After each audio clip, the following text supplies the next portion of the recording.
If you're new here, my name is Nay, and on my channel I talk a lot about motherhood, a lot about like just what it's like being me, I guess. I figured it was finally time I should do a Q&A so you guys can get to know a little bit more about me. I went on Instagram and I asked you guys what are some questions you would like to ask me as a mom, as myself, and I got a lot of good questions. And I chose a few to answer in this video. I sort of like skimmed through them whenever people were first asking the questions, but I never actually like fully thought out the questions, so this is gonna be like my real raw answers. So yeah, let's get right into the video. So question number 1, when you run on little sleep, what do you do to try and get a little nap or rest? Okay, so for me personally, considering that it is 5 o'clock in the morning right now, I guess you can say that since Carter was born, I've just honestly gotten used to running off of little to no sleep. And I mean, even almost 14 months postpartum, I still don't get to sleep through the night. I mean, he's slept through the night quite a few times, but I mean, it's not anywhere consistent to where like I can depend on nighttime sleep. But if I am like absolutely like exhausted and I literally can't take it anymore, I take a nap when he takes a nap. And I mean, everybody will tell you, take a nap when the baby takes a nap. That's so much easier said than done, because when the baby goes to sleep, that is literally the only time you have to get absolutely anything done. So yeah, I guess the answer to that question would be, you kind of just get used to the sleep deprivation. I mean, as sad as it sounds, like as a mom, you just sort of like, regardless, you have to keep going, whether you're sick, whether baby's not feeling good, whether you're not feeling good, you have to keep going. You can never like clock out of your role as a mom, if that makes any sense. And question number 2, how did your parents react to you being pregnant? Honestly, when I first got pregnant, it was when I was still living with my mom, and I was super scared to tell her. Like, I didn't want to tell her until I moved out. So me and my boyfriend, we rushed to get an apartment and everything because I was scared to tell her while we were living in her house, and come to find out, she was really excited and honestly wanted me to come back and live with her. She was really upset at the fact that I had even left. But me, yeah, I would have done that part differently, I guess, moving out as fast as I did. But in the sense of getting out and getting on my own so that I could gain my independence as a mother before other people started telling me the way I needed to be doing things, like that really did help us out a lot in the end. Me gaining confidence as a mother before adding other people into the equation. Next question. How did you get Carter to start weaning or sleeping alone easily? If it was even easy at all. Okay, this is a great question. So we have started weaning Carter from breast milk. He only nurses in the morning when he wakes up and at night before he goes to sleep. I think we're on week 2 of this now. And honestly, I don't plan to fully wean Carter anytime soon, just because like I have started working on the weekends, and that is why we started weaning him. But like, I don't know, I just don't feel a lot of pressure to wean him, because him nursing just in the morning and at night isn't interfering with my work schedule, Dante's work schedule, or anything like that. So I don't see myself stopping like immediately, but in the very, very near future, I do plan to officially wean Carter. I don't know. And then as far as getting him to sleep alone in his crib, that was a whole task. And all I can say is you have to remember that there is a light at the end of that tunnel, and that those sleepless nights will not last forever. And that as soon as they start sleeping in their crib, 9 times out of 10, a baby will sleep better in their crib. or at least that's what my pediatrician told me. Whenever I was co-sleeping with Carter and he was in the bed and he was waking up every 2 to 3 hours in the middle of the night to nurse and just wasn't even nearly sleeping through the night at all, I knew it was time to like either night wean him or just something, wean him. So I started by cutting out those night feedings. And after I cut out the night feedings and I realized that he was okay with me cutting out those night feedings, then I kind of cut out those 2 middle of the day feedings, which were the feedings that he did whenever he woke up from his naps.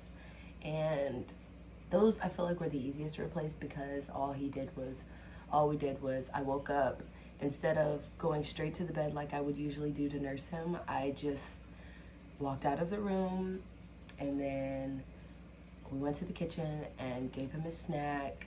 We've been doing yogurt pouches because he doesn't really care too much for milk, but he absolutely loves yogurt. So just whatever works for you, and obviously check with your pediatrician first. Number 4, did you initially feel that you and your boo were ready for this journey? No. I guess that would be the short answer.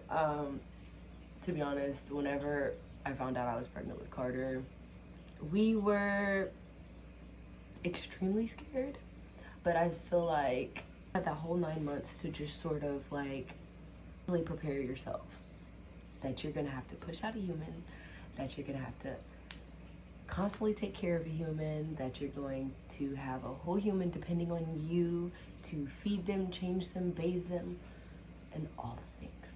At least it was scary, but once you get into the swing of things, you just automatically just know what's best for your baby. So I guess that's the easiest answer to that question, is know your baby and you know what's best for your baby. Question number 5, what should I pack in my hospital bag? Okay, so to be honest, I don't know if I've ever mentioned anything about this, but I was a high-risk pregnancy. So I ended up packing my hospital bag around, I want to say 34 weeks, because my whole entire pregnancy I told everybody that Carter was going to come a whole month early. Nobody believed me. They were just like, give him all the time he needs to bake, like healthy baby is a happy baby, yada yada. But at the end of the day, he did end up coming a whole month early, and I knew that I had that gut feeling, mother instinct, whatever you want to call it. So I packed my hospital bag at 34 weeks, and to be honest, I packed an outfit to go home in, a couple blankets, we brought a pillow, we brought a snack bag full of snacks, because you know hospital food isn't like, we did end up door dashing food after Carter was born, just as sort of like a celebration. Honestly, the hospital gives you pretty much everything you need. So as far as like packing, like, you know, the whole, I know they have the free to baby postpartum kit, but I just sort of think that is extremely overrated, because when you go to the hospital, they give you the peri bottle, they give you the witch hazel pads, they give you pretty much everything you need to heal. They also even give you the mesh underwear. So I mean, going out and splurging and spending all that money on that stuff when your hospital more than likely will provide it anyways, obviously you should check with them first, but 9 times out of 10 they will provide you with everything you need for your recovery. But for me, the saving grace for me was the Tuck Witch Hazel pads, the mesh underwear, the ginormous pads that they give you, thermoplast, and the peri bottle. And if you want to get a little bit more in-depth description of what those are, go check out my baby must-haves video. I talk a lot more about like the things that I absolutely used postpartum and when Carter was first born and things like that. Question: how scared were you when you found out you were pregnant?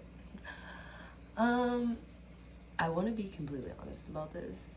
I was terrified, because in my mind I'm thinking like, how will I be able to do this? But also there was a part of me that was like happy, I guess you could say. Like, I don't know, obviously I was scared because it was my first child and didn't know what childbirth was going to be like, because that's the obvious fear for every woman who's having a child, is childbirth. Because it's like pushing a softball through a keyhole. Like, it's just like crazy. Women's body is the most amazing thing ever, and just the whole process of labor, and honestly, to say the least, it's very empowering as a woman. It makes you feel like you can do literally almost anything. You read all these posts and things about how like labor is literally the closest women get to death. Like, well, they can get super close to death because like all your bones are cracking and yada yada yada. But yeah, the human body is just a super amazing vessel. I love it. And becoming pregnant, you just learn so much more about your body, because obviously you want to do everything you can in your power to do the best you can to take care of your baby. The next question is working through the hardships of being new parents, relationship edition. Okay, so not gonna lie, my relationship is extremely far from being perfect, but we do try our best to not argue in front of Carter. That is like kind of like my number one thing. I do not want to argue in front of my son. I just don't. Obviously sometimes it's hard because you get a little ahead of yourself, you get a little mad, but ideally I don't ever like to argue in front of Carter. Two, you're both new parents, so give yourself a little grace. I mean, like, we're not perfect. Nobody's perfect. We're all learning. Like, you just honestly can't be too hard on yourself.